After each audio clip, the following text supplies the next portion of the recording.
Lord that even though things didn't go like I wanted, He brought me through. Lift your hand and say, Lord, I thank you for bringing me through.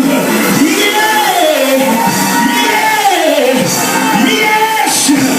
No. Some of you are wondering, why do we have a hearse outside the church?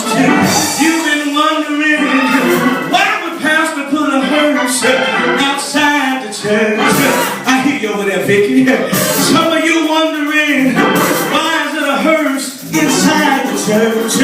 Reason why I tell you is, there's some things in 2012 that has to die.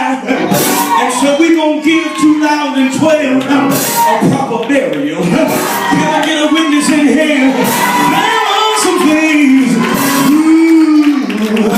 There are some things in 2012 that need to be dead and need to be buried.